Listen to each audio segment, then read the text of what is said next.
Assalamualaikum warahmatullahi wabarakatuh. Berjumpa kembali di channel Langit Bukit Menoreh Official. Di kesempatan kali ini, akan melanjutkan cerita di video sebelumnya, sebuah cerita karya Ebes, yang berjudul, Babat Negeri Leluhur, episode yang ke-11.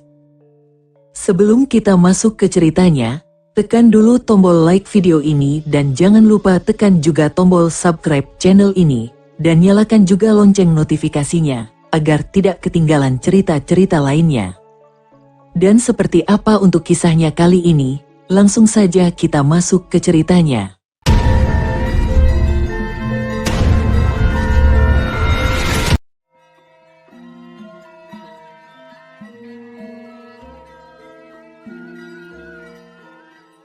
Dewi Pancawati segera mendekat ke arah suaminya. Ini benar putraku, Kang Mas. Panji Gunung Sari mengangguk, jagat Dewa Batara. Maafkan Kanjeng Ibu nak, Ibu benar-benar pangling. Kamu tumbuh menjadi pria gagah dan tampan seperti ini. Dewi Pancawati segera memeluk tubuh Panji Watu Gunung. Tidak apa-apa Kanjeng Ibu, sudah 5 tahun lebih. Sudah sewajarnya kalau Ibu pangling dengan penampilan saya, ujar Watu Gunung setelah Dewi Pancawati melepaskan pelukannya. Oh iya Romo, ini teman seperjalanan Watu Gunung. Namanya Mahesa Rangkah dan Parwati. Mahesa Rangkah dan Parwati segera berdiri dan memberikan hormat. Nah, kalau yang ini, utusan khusus Adipati Tejo Sumirat untuk Romo. Dewi Anggarawati tersenyum simpul dan segera berdiri, memberikan hormat. Siapa namamu Nduk Cahayu? Tanya Panji Gunung Sari. Saya Anggarawati Gusti Bupati. Untuk lebih jelasnya, surat yang dibawa putra Gusti Bupati yang jawab Anggarawati. Panji Gunung Sari melirik ke arah Watu Gunung. Utusannya dia, tapi kenapa suratnya di anakku? Buru-buru Watu Gunung menyerahkan sepucuk surat dari daun lontar kepada Panji Gunung Sari. Bunyi surat, Adi Panji Gunung Sari, jika surat ini sudah sampai di tanganmu. Aku ingin Adi mengingat janji perjodohan 17 tahun yang lalu. Putriku Dewi Anggarawati, sudah layak menjadi menantumu. Aku dan Dinda Nararya Chandra Dewi sudah menerima Panji Watu Gunung sebagai calon menantu kami. Ku harap kau tidak mengecewakan aku, kakangmu, Tejo Sumirat. Dek, hati Panji Gunung Sari seperti terketuk palu. Air mata segera menetes. Dia begitu terharu. Kakak seperguruannya, yang juga kakak sepupu iparnya, tidak melupakan janji mereka. Ada apa Kang Mas? Tanya Dewi Pancawati. Yai, Kakang Tejo Sumirat tidak lupa janji kami Yai, jawab Panji Gunung Sari gembira. Panji Gunung Sari segera tersenyum dan memanggil Dewi Anggarawati. Yai, ini calon menantu kita, putri bungsu Adipati Seloagang. Dewi Pancawati segera memeluk tubuh Anggarawati. Cantik sekali ya kakang calon menantu kita. Anggarawati tersenyum malu, walaupun dia sangat bahagia. Lagi-lagi Mahesa Rangkah dan Parwati terkejut, apalagi pelayan Dewi Anggarawati. Mereka benar-benar merasa tidak tahu apa-apa dengan dua orang teman seperjalanan mereka. Yai, ajak calon menantu kita masuk, biarkan mereka istirahat. Mereka pasti lelah setelah perjalanan jauh, ucap Panji Gunung Sari. Wajah Tantri memelas saat Anggarawati ditarik Dewi Pancawati masuk, tapi Anggarawati segera sadar dan berkata, Maaf Kanjeng Ibu, saya membawa pelayan, kalau diizinkan, saya ingin dia yang melayani semua kebutuhan saya. Iya gak apa-apa, ayo ajak masuk saja. Tantri seketika berdiri setelah melihat isyarat dari Anggarawati, dan mengikuti langkah Ndoro putrinya masuk ke keputren. Romo, saya ingin mereka diizinkan menginap. Panji Gunung Sari mengangguk dan memanggil prajurit yang berjaga untuk mengantarkan Mahesa Rangkah dan Parwati menuju bangsal tamu. Setelah memberikan hormat, Mahesa Rangkah dan Parwati mundur mengikuti langkah sang prajurit. Panji Gunung Sari lalu mengajak putranya masuk ke keputran Gelang-Gelang sebagai tempat tinggal untuk putra kesayangannya. Setelah mengantar Panji Watu Gunung ke keputran Gelang-Gelang, Bupati Gelang-Gelang memerintahkan kepada para pengawal dan emban istana Gelang-Gelang untuk menyiapkan pesta besar penyambutan putra dan calon mantunya. Rombongan Juragan Karsa yang dikawal Ratna Pitaloka dan Sekar Mayang memasuki kota Gelang-Gelang saat senja. Gara-gara roda kereta kuda Juragan Karsa patah, perjalanan mereka jadi terhambat. Sebenarnya mereka sudah diminta meninggalkan rombongan, agar lebih cepat sampai, namun Ratna Pitaloka dan Sekar Mayang menolak. Di sebuah penginapan besar, mereka berhenti. Mereka setelah membayar biaya menginap, langsung ke kamar masing-masing. Capeknya badan membuat mereka ingin cepat istirahat. Bahkan untuk sekedar makan, mereka memilih makanan diantar ke kamar. Tok tok tok tok tok tok. Siapa? Ratna Pitaloka bangun dari tempat tidurnya. Karsa Nona Pendekar. Saya Karsa, sahut suara dari luar. Sekar Mayang segera berjalan membuka pintu. Memang Ratna Pitaloka dan Sekar Mayang satu kamar selama perjalanan. Kriet, pintu kamar terbuka dan Juragan Karsa yang diikuti oleh Ki Sarwana masuk. Silahkan duduk Juragan, ujar Ratna Pitaloka dan Sekar Mayang. Juragan Karsa kemudian duduk di kursi dekat meja kecil. Ki Sarwana tetap berdiri. Ada apa Juragan Karsa malam-malam menemui kami? Tanya Sekar Mayang. Juragan Karsa kemudian mengeluarkan kantong kepeng perak. Nona Pendekar, ini sekedar tanda mata dari kami. Kami mengucapkan terima kasih banyak atas bantuan Nona Pendekar berdua selama perjalanan. Kami yang seharusnya berterima kasih Juragan, jawab Ratna Pitaloka. Setelah itu, Juragan Karsa dan Ki Sarwana pamit seraya mendoakan agar tujuan mereka tercapai. Pagi hari menjelang, setelah mengucapkan selamat tinggal pada rombongan Juragan Karsa, Ratna Pitaloka dan Sekar Mayang segera melompat ke atas kuda yang sudah disiapkan. Mereka berdua memacu pelan kudanya sambil melihat-lihat kawasan kota Gelang-Gelang. Kota ini lumayan ramai, walau belum lama didirikan. Sepanjang jalan, ada banyak janur kuning terpasang di beberapa sudut jalan. Mereka lalu berhenti di sebuah warung makan kecil di salah satu sudut jalan dekat pintu gerbang istana. Setelah menambatkan kuda, mereka masuk. Seorang wanita muda tergopoh-gopoh menghampiri mereka. Silahkan masuk Nona, mari saya antar, ujar wanita muda dengan ramah, sambil menunjuk ke sebuah meja kosong. Mau pesan apa Nona? Sediakan makan dan minum untuk kami, jawab Ratna Pitaloka. Tunggu dulu, ujar Sekar Mayang begitu wanita muda itu hendak pergi. Aku lihat sepertinya ada keramaian di sini. Ada perayaan apa? Pelayan wanita muda tersenyum dan berkata, Gusti Bupati merayakan kedatangan putranya, Ratna Pitaloka dan Sekar Mayang saling berpandangan. Kapan perayaan akan dilakukan? Tanya Ratna Pitaloka penasaran. Kata prajurit kemarin sih, perayaannya besok, tapi hanya di alun-alun kota saja. Semua boleh melihatnya non, jawab si pelayan wanita muda. Kata prajurit dan emban istana, putra Bupati Gelang-Gelang sangat tampan non. Sepanjang kemarin sampai hari ini, semua pembicaraan para gadis di sini hanya itu saja yang dibahas. Ratna Pitaloka dan Sekar Mayang hanya tersenyum kecut. Seusai makan, mereka bertanya ke pelayan tadi soal tempat menginap. Sederhana tidak masalah, asal bersih, begitu pinta mereka. Pelayan wanita itu mengantar mereka ke belakang warung makan. Rupanya di belakang warung makan itu adalah penginapan. Di Kaputran Gelang-Gelang, Panji Watugunung sedang duduk di kursi dalam serambi. Ada adik tirinya Dewi Anggraini, lalu Dewi Anggarawati, yang diikuti oleh Tantri juga Mahesa Rangkah dan Parwati. Sikap Mahesa Rangkah dan Parwati menjadi berbeda dari saat mereka masih di perjalanan. Membuat Panji Watugunung tidak nyaman. Paman, jangan bersikap seperti itu, Paman juga sudah aku anggap saudara sendiri.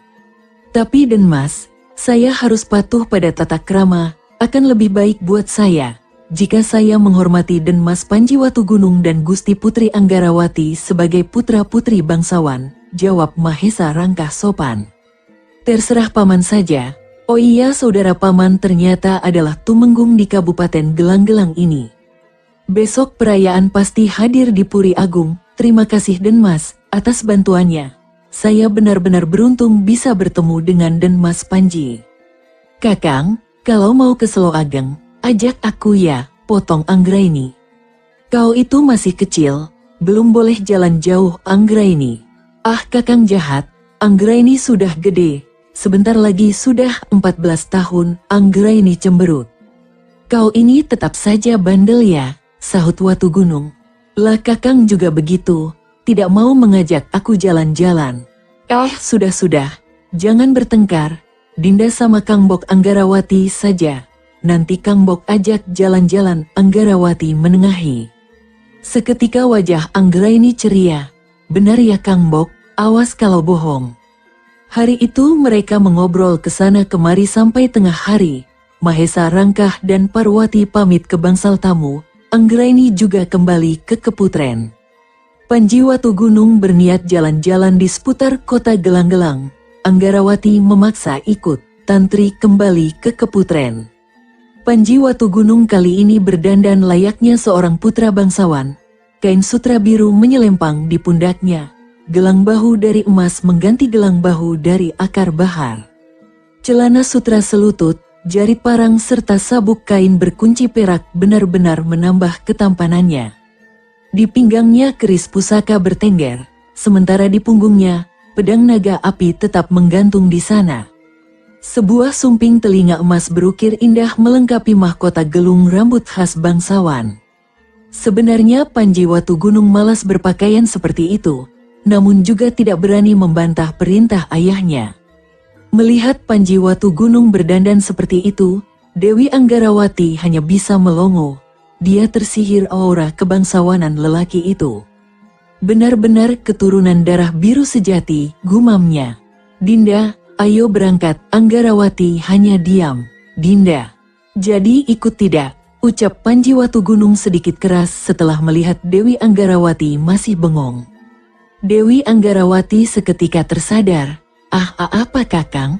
Jadi ikut tidak? Jadilah, orang sudah dandan cantik begini. Kalau jadi kenapa masih bengong di situ? Tanya Panji Watu Gunung. Aduh apa ya? Ayo berangkat kakang. Dewi Anggarawati segera menarik tangan Watu Gunung. Mereka keluar Keputren Gelang-Gelang dengan naik kuda. 4 prajurit mengikuti langkah mereka. Saat yang sama, Ratna Pitaloka dan Sekar Mayang berjalan-jalan di sekitar alun-alun kota. Tiba-tiba suasana riuh rendah oleh sesuatu di depan gerbang istana Gelang-Gelang. Para wanita muda dan orang ramai berlarian menuju jalan utama. Ratna Pitaloka dan Sekar Mayang yang penasaran, bertanya kepada seorang gadis yang berlari. Ada apa? Tanya Ratna Pitaloka. Itu putra mahkota Kabupaten Gelang-Gelang ada di sana. Setelah menjawab, gadis itu berlari lagi. Putra mahkota, itu pasti. Kakang Wu Gunung, Ratna Pitaloka dan Sekar Mayang kompak, lalu ikut berlari menuju jalan utama. Jalan yang semula tenang mendadak ramai. Orang-orang berebut tempat untuk melihat sang putra mahkota. Panji Watu Gunung naik kuda hitam, di sampingnya Dewi Anggarawati yang berdandan cantik menaiki kuda coklat. 2 prajurit berjalan di depan, dan 2 di belakang.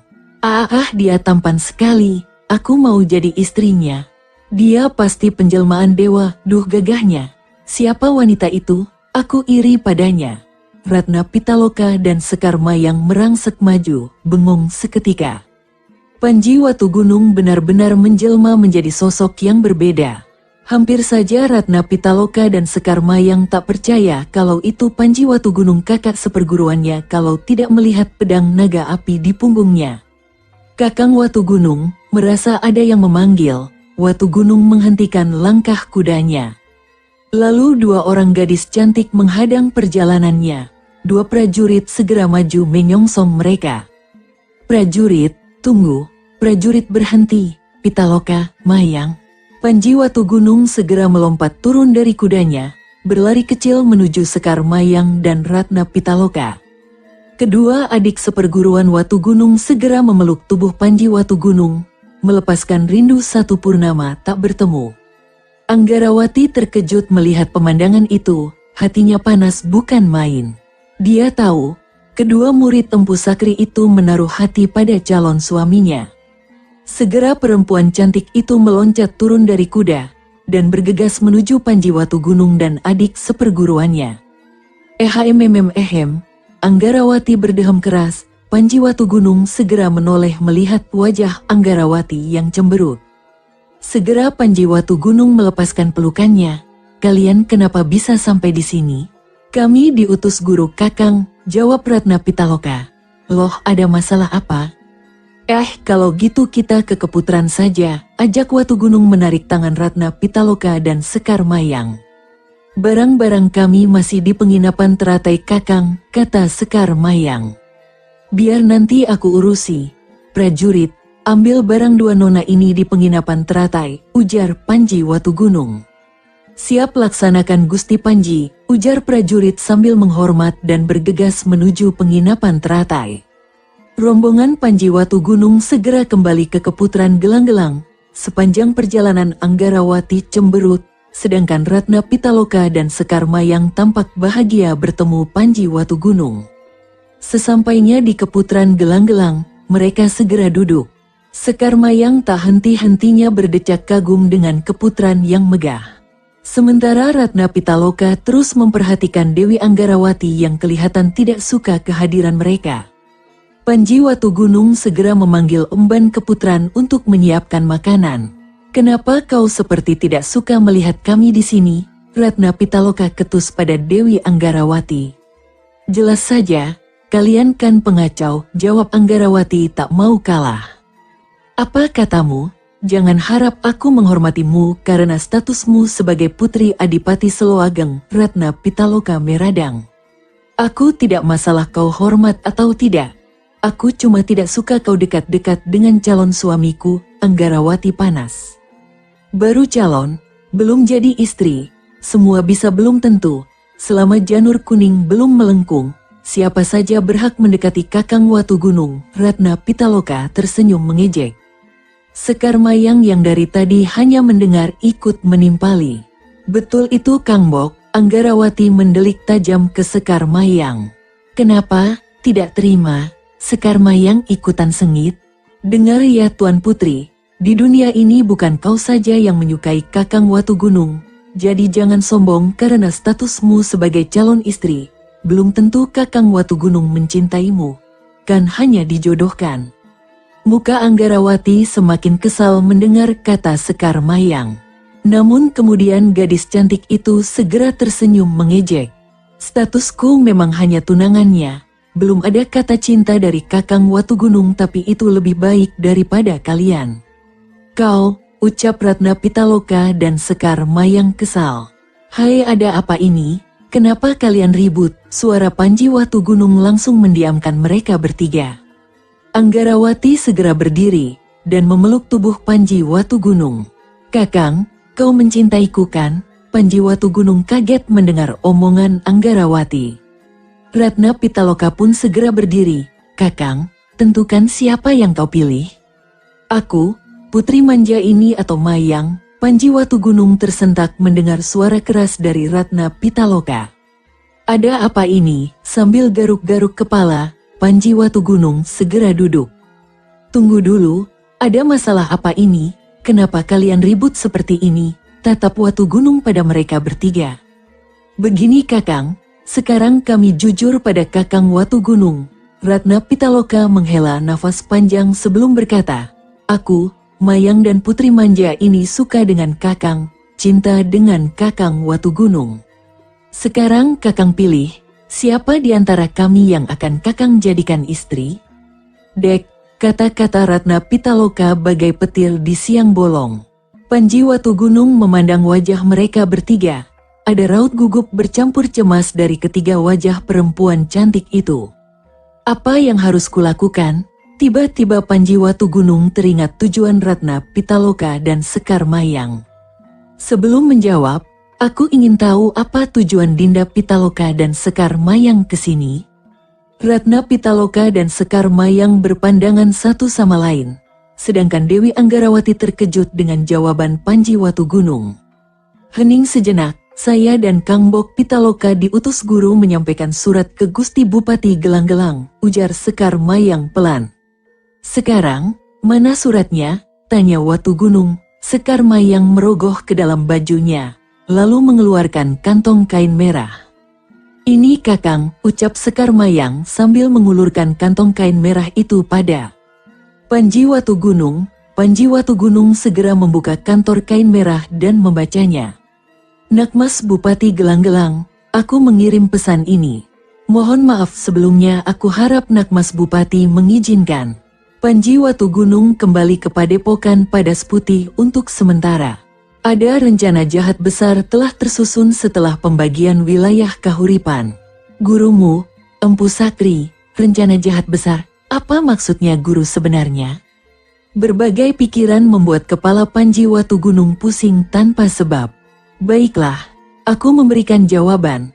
Setelah kita kembali ke Padepokan Padas Putih, dan tahu apa maksud guru memanggilku pulang, maka aku akan membuat keputusan. Sekarang aku tanya kalian, apa kalian tetap mencintaiku jika aku menikah dengan wanita lain?" Sunyi, Ratna Pitaloka lalu bersuara, "Aku tetap mencintaimu Kakang." Dewi Anggarawati tak mau kalah. "Aku juga tetap mencintaimu walau kau menikahi wanita lain." Sekar Mayang tersenyum simpul, "Jangan kira hanya kalian yang mencintai Kakang Watu Gunung. Aku akan tetap mencintai dia, walau dia sudah menikah. Aku rela di madu asal tetap bersama dengannya." Watu Gunung tersenyum tipis. "Baiklah, berarti kalian tidak keberatan jika berbagi cintaku dengan orang lain?" Ketiga gadis itu mengangguk. "Sebagai tanda kalian benar-benar mau berbagi cinta, aku akan mengangkat kalian sebagai selirku. Setelah jelas semua masalah, aku akan menjelaskan status secara resmi." "Apa kalian mau?" Ketiga gadis itu langsung bilang, "Mau." Panji Watu Gunung tersenyum lega. Setidaknya saat ini dia bisa lega melihat mereka rukun kembali. Tapi kerukunan itu tidak berlangsung lama. Ketiga gadis itu ribut kembali soal urutan siapa yang menjadi selir pertama. "Aku yang pantas menjadi selir pertama. Aku paling dulu mengenal Kakang Watu Gunung daripada kalian," ujar Ratna Pitaloka. Sekar Mayang tidak terima dengan pernyataan Ratna Pitaloka. "Tidak bisa begitu Kang Bok. Apa Kang Bok Pitaloka langsung jatuh cinta pada Kakang Watu Gunung saat pandangan pertama? Tidak kan?" "Betul itu, lama kenal tidak bisa dijadikan ukuran," Dewi Anggarawati menimpali. Ratna Pitaloka meradang. Belum sempat Ratna Pitaloka menjawab, Panji Watu Gunung sudah berteriak, "Kalian bisa diam tidak?"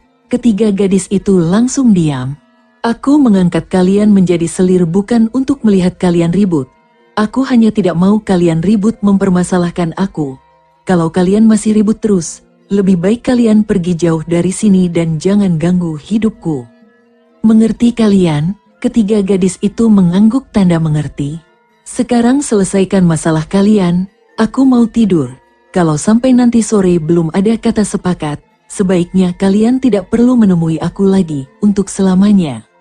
Usai berkata, Panji Watu Gunung segera masuk ke kamar keputran, meninggalkan Ratna Pitaloka dan Sekar Mayang serta Dewi Anggarawati di serambi.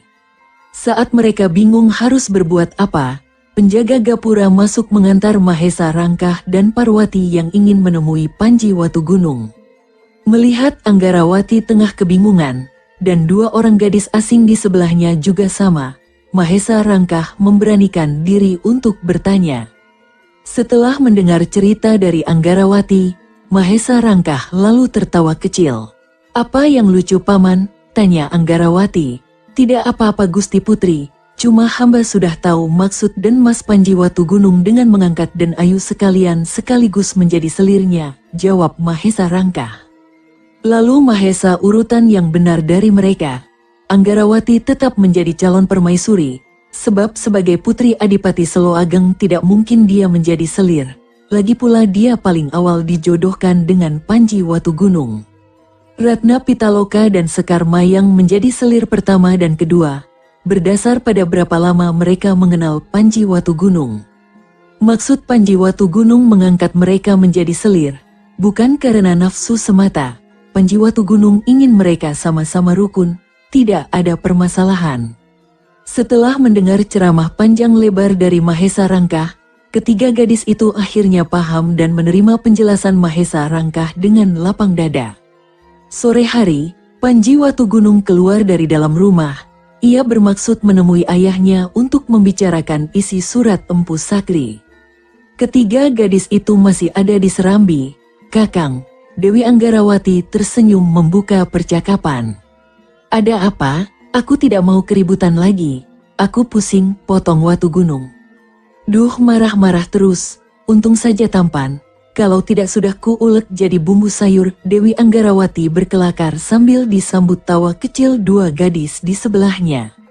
"Kakang Wugunung, kami mau minta maaf kepada Kakang. Kami sadar kami salah," Ratna Pitaloka menimpali. Lalu, Panji Watugunung pasang tampang dinginnya. "Duh, ekspresi wajahnya bikin pengen cium deh, hehehe," Sekar Mayang terkekeh geli. "Kami sudah sepakat dan berjanji tidak akan ribut lagi. Asal Kakang adil pada kami bertiga," sambung Dewi Anggarawati. "Sesuai kesepakatan, Kang Bok Pitaloka jadi selir pertama dan aku selir kedua," Sekar Mayang tersenyum tipis.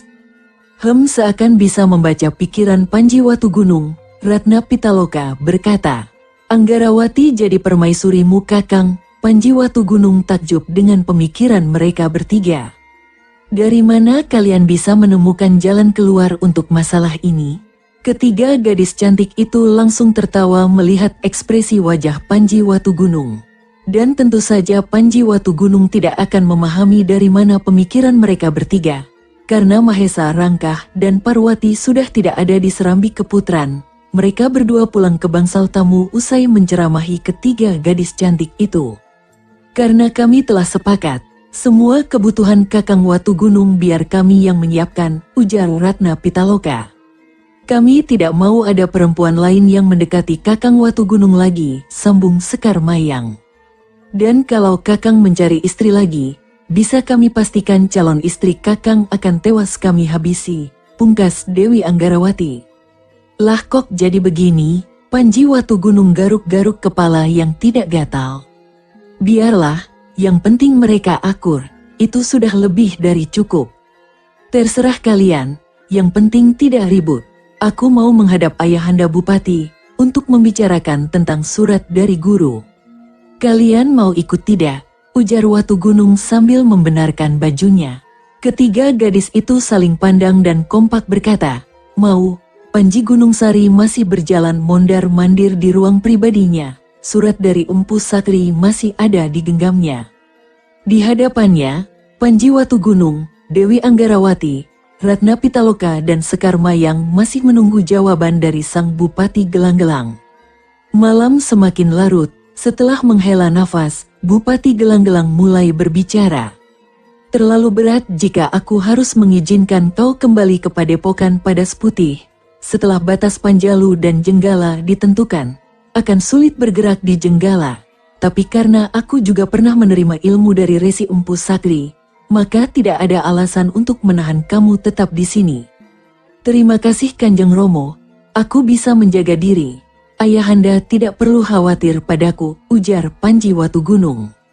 Dewi Anggarawati, Ratna Pitaloka dan Sekar Mayang tersenyum lega. "Aku tidak mencemaskan kemampuanmu, Cah bagus," potong Panji Gunungsari. "Lantas apalagi Kanjeng Romo?" Watugunung mengernyitkan dahi. "Aku mencemaskan calon-calon mantuku ini." Panji Gunungsari tertawa kecil, melihat Watugunung terkejut. "Dari mana Kanjeng Romo tahu?" Dewi Anggarawati, Ratna Pitaloka dan Sekar Mayang kaget, saling berpandangan seolah mencari jawaban. Mereka tidak menyangka kalau sang Bupati Gelang-Gelang sudah mengetahui gelagat hubungan istimewa antara mereka berempat. "Sudah, jangan pura-pura bodoh. Aku sudah mendengar hubungan kalian tadi siang. Aku juga tidak keberatan selama itu baik untuk kalian semua," kata sang Bupati tersenyum penuh arti. "Terima kasih Gusti Bupati." Ratna Pitaloka, Dewi Anggarawati dan Sekar Mayang kompak menjawab. "Mulai sekarang kalian panggil aku Kanjeng Romo saja, lebih enak di kuping." "Siap Kanjeng Romo," jawab ketiga gadis itu kompak. Hahaha, Panji Gunungsari tergelak mendengar suara dari calon mantu-mantunya. Sementara itu, Panji Watu Gunung terdiam seperti merasakan hawa nafsu membunuh. Kanjeng Romo, izin keluar sebentar. Sesaat kemudian, dia melompat keluar ruang pribadi Bupati Gelang-Gelang, melesat menuju atap Puri Agung Gelang-Gelang. Suasana menjadi hening. Tak berapa lama, Panji Watu Gunung kembali. Kanjeng Romo, ada beberapa orang seperti punya tujuan buruk, bergerak dari sisi selatan Puri Agung Gelang-Gelang. Melihat ilmu meringankan tubuh mereka cukup tinggi, bisa dipastikan mereka kelompok pembunuh bayaran. Seketika ketegangan meliputi semua orang di ruang pribadi Bupati Gelang-Gelang. Kurang ajar, siapa berani main-main di tempatku? Panji Gunung Sari geram. Kanjeng Romo tenang dulu, aku dan Dinda Pitaloka akan menghadang mereka. Dinda Dewi Anggarawati dan Dinda Sekar Mayang lindungi Kanjeng Ibu dan adik Anggraini, Anggarawati dan Sekar Mayang mengangguk dan bergegas ke bilik pribadi Bupati Gelang-Gelang. Romo tetap di sini, panggil semua penjaga untuk bersiap menghadapi situasi. Panji Gunung Sari mengangguk. Ayo Dinda Pitaloka, kita hadang mereka. Baik Kakang, jawab Ratna Pitaloka. Ratna Pitaloka dan Panji Watu Gunung melesat cepat menaiki tembok Puri Agung Gelang-Gelang dan berhenti di atap bangunan besar. Dari selatan, sekitar 10 orang berpakaian hitam bergerak lincah di antara puncak bangunan-bangunan di wilayah kota menuju Puri Agung Gelang-Gelang. Itu mereka Kakang, ujar Ratna Pitaloka sedikit berbisik. Aku tahu. Tunggu mereka mendekat dulu, jawab Watu Gunung seraya menarik tubuh Ratna Pitaloka. Karena jarak wajah begitu dekat, tiba-tiba jantung Ratna Pitaloka berdegup kencang. Baru kali ini dia begitu dekat dengan Panji Watu Gunung, entah kenapa ada rasa senang meliputi dadanya. Tanpa bisa mengontrol perasaan, sebuah kecupan mesra Ratna Pitaloka mendarat di pipi Panji Watu Gunung. Dek Panji Watu Gunung terkejut sebentar lalu tersenyum manis sambil berbisik pelan. Dinda, bukan saatnya bermesraan. Kalau Dinda mau, setelah ini selesai saja. Blus, Ratna Pitaloka merah wajahnya, nafasnya kaku. Ayo saatnya menghabisi penyusup. Watu Gunung menarik tangan Ratna Pitaloka melompat turun dari atap. 4 orang penyusup masuk ke Puri Agung. Sesuai perintah mereka bertujuan menghabisi nyawa Panji Gunung Sari. Para penyusup kaget melihat 2 orang melayang turun dari atap. Siapa kalian? Jangan coba-coba halangi tugas kami, teriak seorang penyusup yang sepertinya wanita. Tugas apa yang kalian lakukan malam hari seperti ini? Teriak Ratna Pitaloka geram. Hahaha, tugas kami adalah mencabut nyawa Gunung Sari, sahut lelaki berbadan tegap. Keparat, lancang sekali mulutmu. Maju kalau kau punya kemampuan, teriak Ratna Pitaloka semakin geram. Penyusup wanita itu segera mencabut pedangnya, melesat ke arah Ratna Pitaloka seraya menyabetkan pedang. Ratna Pitaloka juga tak kalah cepat, mencabut pedang bulan kembar, menyongsong ke arah penyusup wanita. Tring, benturan pedang menciptakan bunga api kecil.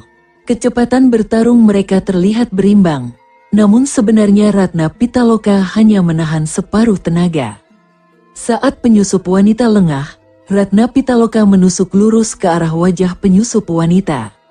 Karena jarak terlalu dekat, penyusup wanita hanya mampu menghindari sedikit, kain hitam penutup wajahnya terbuka. Pedang bulan kembar berhasil melukai wajah perempuan penyusup itu.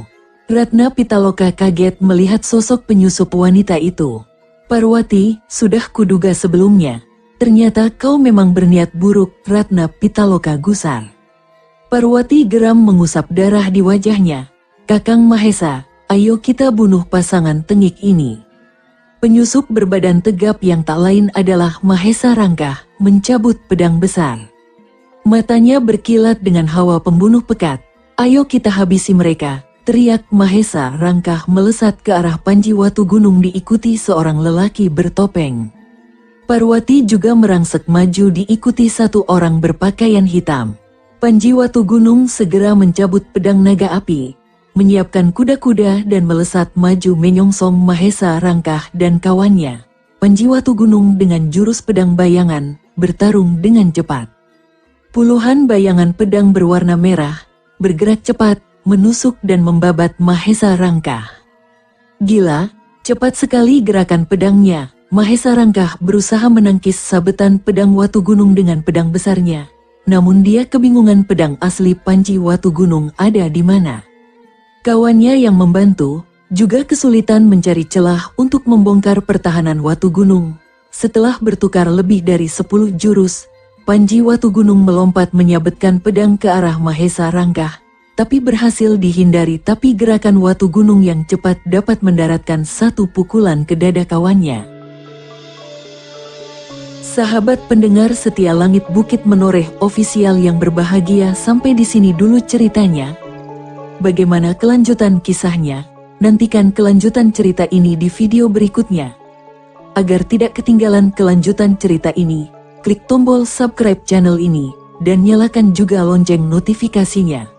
Wassalamualaikum warahmatullahi wabarakatuh.